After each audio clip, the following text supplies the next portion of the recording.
mahal ang mga salita na bibitawan naman na nagbumula sa mga makina ng mga dilang matutulin. Bobo, makinig ka kasi na mabuti para maarokan, di maabot na kaisipan na talaga makitid, makupad, marupok dahil nagsama-sama na mga makata na kapag tumula, hindi pang karaniwan na palagi pinapadaman na malaman na malayo naman lang mga nalilang na malaya mo na ba na walang kaba ang walong sumpa kapag malakay mga dalubasang pag humampas ang dila lumalakay.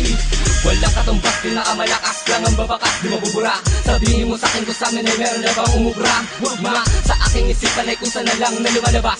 Duga sa akin ikay parang pusang galang nagbabakas. Sa kanilang maging mabangis, bangis alam pala sa amin ang tiray malipis lang dis ng dis. Wala na pala, huwag mo lakas ang magalita, kaya mo natuba sa kamera para bang alam mo na mga pinangawakan namin na mga tulad na pala. Isip mo pa sa mga tulad mo na wala naman talagang alam. Mang gusto mo pala makapapano ba na pabilang sa mga katulad namin? Pinapala mga dilan natin ibo para sa isang patuloy na tula.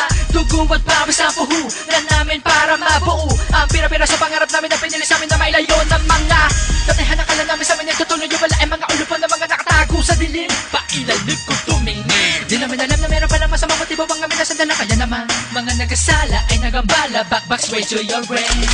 Kaya pa na mapipigilan ang bilang nagtutulinan. Pag humatake sa kalaban, kita kaagad na pagkakaiba na talaga malayo sa iba. Kalidad na parang tinabi mo ang hamon sa tinapa. Ang hamon ko ay sinapa. Gusto